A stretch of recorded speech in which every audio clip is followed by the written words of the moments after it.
Ingenieros, les doy la más cordial bienvenida a esta sesión donde vamos a continuar con esta serie de Masterclass, ahora enfocados a lo que es la ISO 9001 en su capítulo 6, la planificación. Planificar pues no es adivinar, es anticiparse. Entonces ISO 9001 no solamente nos pide actuar, sino que nos pide tener un plan para hacerlo. Ahora sí que pensar antes de actuar. Este capítulo es como una especie de cerebro estratégico dentro de lo que es mi sistema de gestión de la calidad, donde pues ya en un capítulo 4 vi todo el contexto de la organización, las partes interesadas en la organización, etcétera. En un capítulo 5 vi todos los aspectos de liderazgo, pero ahora toca revisar todo lo que revisé en esos aspectos de contexto de organización y de liderazgo, cómo lo voy a planificar para llevarlo a cabo. Entonces, necesito tener bien planeado todos esos aspectos. ¿Qué tipo de aspectos? Por ejemplo, ¿qué riesgos estoy enfrentando? ¿Qué oportunidades puedo aprovechar para mi organización llevarla a un siguiente nivel? ¿Qué objetivos necesito o quiero lograr? ¿Qué cambios estoy planeando realizar? Etcétera. Entonces, este capítulo de planificación es como si tuviéramos un GPS que nos va a guiar durante todo el viaje que conlleva a este sistema de gestión de la calidad. Entonces, a grandes rasgos, justamente este capítulo trata de planificar cómo voy a implementar mi sistema de gestión de la calidad, cómo voy a identificar riesgos y oportunidades, cómo voy a establecer los objetivos de calidad, que sean medibles esos objetivos obviamente, cómo voy a planificar los cambios, cambios no solamente enfocados a proceso, a productos, sino también jerárquicamente en mi organización, cómo los planeo, al igual que cualquier situación que pueda llegar a afectar la calidad del producto o la satisfacción del cliente, cómo la planifico, cómo la planteo, cómo me anticipo a ese tipo de problemas. Entonces, este capítulo va a ser fundamental porque nos dice que nada puede hacerse de manera reactiva, que necesitamos anticipar. Y aquí en aspectos de anticipar, necesito revisar qué puede salir mal, qué riesgos hay, qué puedo hacer mejor, es decir, qué oportunidades tengo para aprovecharlas al máximo, hacia dónde queremos llegar, que son mis objetivos y cómo hacerlo sin improvisar, es decir, la planificación de cambios. Entonces, esos son factores que necesito aprovechar al máximo. Riesgos, oportunidades, objetivos y planificación de cambios. ISO 9001 no se trata nada más de tener una serie de procedimientos ahí engavetados o en un folder o en una carpeta, sino que necesitamos tener esos procedimientos que me sirvan como si fuera una brújula para mi toma de decisiones, para mi gestión de riesgos, aprovechar oportunidades, etcétera. Entonces, este capítulo me da esa brújula para mi sistema de gestión de la calidad. ¿Por qué es tan importante entonces este capítulo 6? Porque me va a permitir justamente anticiparme a cualquier fallo y aprovechar al máximo todo tipo de oportunidad. Esto me va a permitir también tener objetivos que sean claros, que estén alineados a lo largo de toda la organización, para así evitar cualquier tipo de impacto negativo al momento de implementar un cambio. Recordemos que cuando tengo todo tipo de cambios en productos, procesos o dentro de la organización, necesito revisar todas las estaciones que pudieran salir mal para anticiparme a esos problemas. Y así poder, muy importante, enfocar recursos y esfuerzos. Recordemos que pues dentro de mi día a día laboral yo voy a tener un sinfín de actividades que realizar, entonces a cuál le doy prioridad. Entonces, este tipo de planificación me dice cuáles son aquellos factores que realmente son importantes o que realmente necesito tener en cuenta para planificarlos. Si no planificamos, pues estamos a merced de lo que pueda pasar. Ahora sí que estamos atenidos a cualquier situación que no sabemos cómo puede llegar a resultar, entonces por eso es tan importante planificar, para tomar el control nosotros de las situaciones, para adueñarnos de los problemas y decidir basado en este análisis hacia dónde vamos a dirigir todos mis recursos, toda mi atención y cómo vamos a reaccionar para evitar cualquier imprevisto o situación no deseada. Es importante porque si yo no preveo riesgos, pues un fallo puede ocurrir. Y ese tipo de fallos me puede detener producción, puede causar alguna situación con el cliente, etcétera. Entonces, ese tipo de situaciones infortunadas hay que evitarlas. Si yo no tengo un objetivo, pues mi equipo no va a saber a qué darle prioridad. No va a saber qué hacer primero, qué hacer después, por eso es tan importante encaminarlo. Y si yo no planeo mis cambios, puedo afectar procesos críticos. Puedo alterar cualquier situación, cualquier máquina, etcétera. Entonces, por eso es tan importante. Entonces, en resumen, este capítulo es como la planificación financiera de una empresa. No te va a garantizar el éxito, pero al menos te va a evitar o te va a permitir anticiparte a cualquier catástrofe. Entonces, a grandes rasgos, así es como funciona. Dentro de lo que es la estructura de este capítulo 6, a grandes rasgos tenemos tres cláusulas principales. La primera de ellas es abordar riesgos y oportunidades, al igual que pues tomar esas acciones, ¿no? Para realizarlo. Entonces, aquí dicho de otra manera es cómo me anticipo a lo que puedo fallar o a aquello que pueda hacer mejor, cómo aprovecharlo. Es como por ejemplo cuando reviso el clima antes de salir de viaje. Si hay alguna posibilidad de lluvia, pues me voy a llevar un impermeable, me voy a llevar un paraguas. O si hay buen clima, pues aprovecho y hasta puedo pasar por el parque. Entonces, dependiendo del clima, es mi toma de acciones enfocadas a riesgos y oportunidades. Riesgos mitigarlos, reducirlos o eliminarlos, oportunidades para aprovecharlas al máximo. En el caso de las industrias, de forma análoga, pues cuando yo identifico cualquier tipo de riesgo, por ejemplo, y es uno de los más comunes, lamentablemente, la rotación de personal en cierta línea de ensamble. Ok. ¿Qué solución le voy a dar a esa rotación de personal? Que pues, si voy a implementar una rotación cruzada, voy a hacer un banco de gente suplente disponible. Una situación que en una ocasión me tocó revisar es que había rotación de personal porque la empresa obligaba, o más que obligar, necesitaba trabajar en sábados por temas de demanda de clientes, etcétera. Pero había ciertas madres solteras que no tenían en sábados con quien dejar o no había una guardería que les permitía dejar a los niños. Entonces, ¿qué implementaron en esa empresa? Guardería sabatina. Y con esta acción redujeron ese riesgo de rotación del personal. Entonces, ese tipo de acciones, dependiendo del contexto de tu organización, dependiendo de tus situaciones que tengas inherentes a tu planta, pues hay que tomar acciones para mitigarlos. Entonces, o por ejemplo, como oportunidades, la mejora en la eficiencia de un layout. Cuando decimos, en lugar de hacer una vuelta de aquí para allá de extremo a extremo, ¿cómo hacemos más eficiente? Mediante poner más cerca las máquinas o traerme un almacén más cerca de mis líneas, no lo sé. Depende de ese tipo de estaciones en cambios de layout para reubicar una estación o alguna línea, etcétera, para ahorrar 8% en tiempos de desplazamiento. Es otro ejemplo de cómo aprovechar una oportunidad. Aquí que va a buscar un auditor, pues en general, todas mis matrices de riesgos y oportunidades, tenerlas enlistadas por los diferentes procesos del sistema de gestión de calidad, con los planes de acción de las acciones ya vencidas que estén documentadas esas acciones, todas las evidencias y el cómo estoy monitoreando o evaluando periódicamente el cumplimiento de dichas acciones y que todas esas acciones estén relacionadas con los objetivos estratégicos que tenga en mi organización. Entonces, a grandes rasgos, así es como consiste este primer cláusula.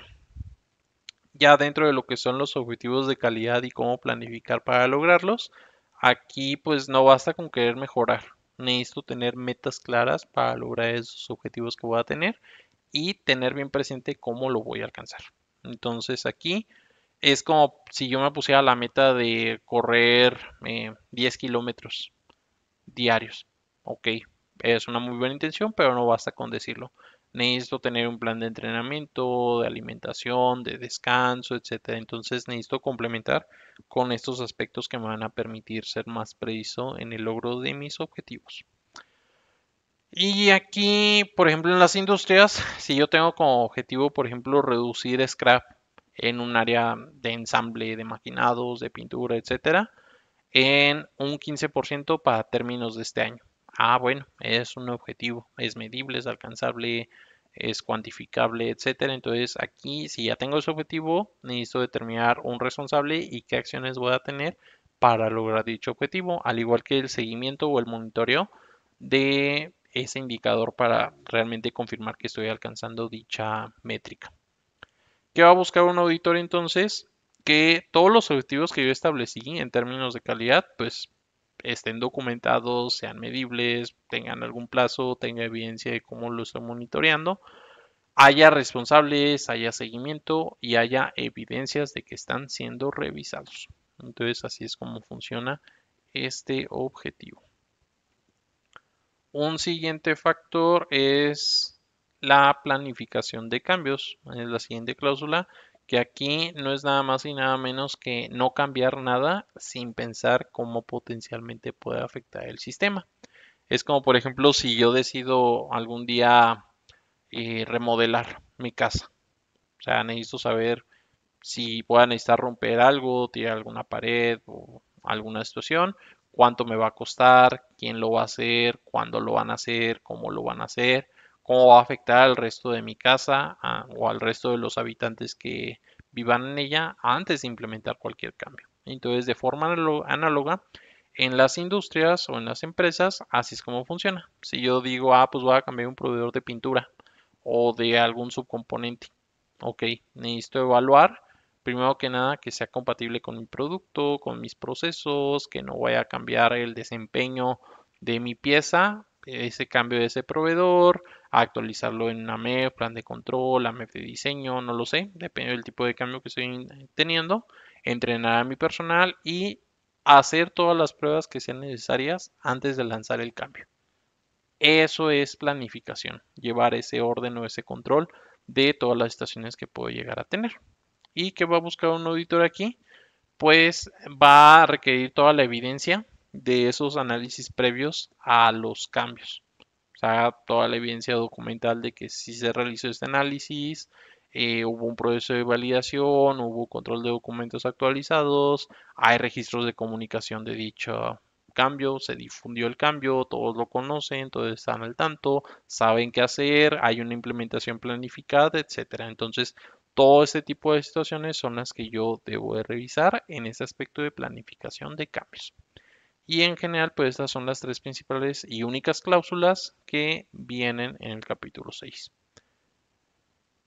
Dentro de errores más comunes y que como siempre menciono, son basados en mi experiencia, no son los únicos, seguramente hay más. El primero de ellos es cuando yo me enfoco solo en los riesgos, lo cual pues sí es bueno tener los riesgos, pero igual de importantes son los riesgos que las oportunidades. No todo es negativo. O sea, siempre hay aspectos positivos que puedo tomar a mi favor y dichos aspectos que son esas oportunidades, pues debo ver cómo aprovecharlas al máximo. Entonces, no hay que ser pesimistas. O sea, sí es un enfoque que hay que tener, pero no es el único.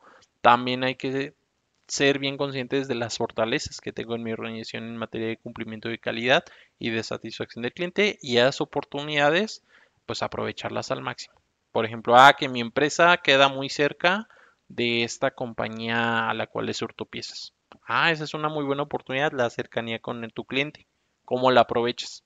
Le das entregas de material más frecuentes para que no tenga tanto inventario en sus instalaciones. ¿Cómo le haces? Entonces, ese tipo de oportunidades hay que aprovecharlas al máximo. Hay que identificar todas las mejoras, todas las eficiencias o las nuevas tecnologías que aporten valor para así implementarlas dentro de lo que es este tipo de gestión de oportunidades. Otro error muy común es cuando yo tengo objetivos muy vagos o difíciles de medir, que cuando digo, pues mi objetivo de calidad es mejorar la satisfacción del cliente. Ok, es una buena intención, pero ¿cuándo? ¿En qué tiempo? ¿Es alcanzable? ¿Es realista? ¿Cómo lo vas a hacer? O sea, necesitas tener datos para complementar ese objetivo. Aquí si yo digo de satisfacción del cliente, pues debo de ser muy preciso.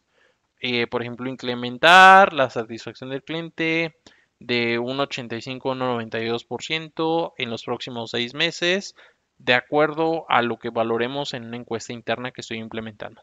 Ese es un objetivo SMART, específico, medible, alcanzable, realista y en un tiempo determinado. Así es como funciona este tipo de situaciones. Otro error muy común y que me parece quizás un tanto lamentable es no dar seguimiento real a los objetivos. Yo puedo tener infinidad de objetivos posteados en las paredes, en alguna gaveta, no lo sé, pero están de adorno. Se ven bonitos ahí, pero están olvidados en la práctica. Entonces, esta es una situación muy común o muy frecuente en el seguimiento de objetivos. No solamente basta con definirlos y documentarlos, hay que estar monitoreando el progreso de dichos objetivos hasta que se cumplan. Hay que revisarlos en juntas con la dirección, en las llamadas revisiones por la dirección y la gestión diaria de los indicadores. Entonces, es muy importante dar seguimiento preciso, ordenado a mis objetivos que me estoy estableciendo para calidad. Otra situación también muy común es cuando no comunico los objetivos al personal operativo, que yo establezco una serie de objetivos dentro de mi sistema de gestión de calidad, pero nada más lo saben los administrativos y no lo saben los operadores. Los operadores deben de estar bien al tanto de la política del sistema de gestión y los objetivos. Y más importante aún, además de que los conozcan, que sepan cómo ellos aportan al cumplimiento de los objetivos. Entonces aquí no es válido que nada más los gerentes sean los únicos que conozcan los objetivos. Los objetivos hay que hacerlos visibles para todos, que todos los entiendan, hacer difusiones, explicarlos con ejemplos reales de lo que es mi vida diaria laboral y vincularlos sobre todo al día a día en cada puesto. Cómo mis actividades diarias impactan o benefician a esos objetivos. Es el tipo de situaciones que hay que analizar. Y ya por último, hacer cambios sin analizar el impacto en el sistema. Es bien común que yo me aviente a hacer un cambio organizacional o un cambio de proveedor o un cambio de un software o un cambio eh, en algún diseño sin un plan previo para revisarlos. Sí que bueno que un cliente me está pidiendo de un día para otro un cambio, pero que un cliente me lo pida expeditado no significa que yo pueda realizarlo sin hacer un análisis. Que se pida con urgencia no indica que me puedo saltar pasos. Es bien importante tener esto presentes. Entonces yo debo de evaluar riesgos, de documentar los cambios, de analizar la solicitud del cambio, de capacitar al personal del cambio según la naturaleza de este cambio y verificar, muy importante, que no estoy afectando la calidad o el desempeño de mi producto con el cambio que quiero implementar. Entonces, esos son algunos de los errores más comunes, por supuesto que hay más, esos son los que más frecuentemente me ha tocado vivir. Y pues, además de agradecer la atención en esta sesión, les repito la importancia de este capítulo 6, que es planificar, que pues no es opcional, es parte del ADN que como calidad o mi sistema de gestión de calidad debo de tener. Toda la cuestión de riesgos, oportunidades, objetivos y cambios son como las cuatro patas de una mesa, de esta mesa llamada calidad. Entonces, un buen plan no solamente me va a ayudar a evitar todo tipo de errores, sino que me va a guiar para la mejora dentro de lo que es mi organización. Este capítulo entonces nos recuerda que la calidad no se improvisa, se planea y se planea de una manera adecuada, precisa, ordenada, comunicada, con todo el mundo involucrado, con que todos sepan qué les toca hacer para lograr dichos objetivos del sistema de gestión de calidad. Todo lo que hagamos debe tener un propósito claro, nada hecho al azar o nada de manera improvisada, sino que todo debe tener un porqué. Debe estar bien pensado y tener un sentido a largo plazo, una visión a futuro. Y aunque el futuro no lo podemos controlar en nuestro presente, sí podemos prepararnos para enfrentarlo de la mejor manera, con mucha estrategia, con mucha alineación y con una visión de mejora continua. Entonces, hasta aquí lo referente a este capítulo 6. Me he explicado muy a grandes rasgos. En el siguiente capítulo, que es el 7, el de apoyo, vamos a ver todas las partes de recursos que sean necesarios precisamente para lograr todo lo que planifique y así dar seguimiento a lo que es esta importante norma, la ISO 9001. Hasta aquí sería la edición entonces por el día de hoy, no sin antes invitarlos a suscribirse a mi canal si este contenido ha sido de su agrado y también de invitarlos a seguirme en el resto de mis redes sociales. Hasta la próxima, ingenieros.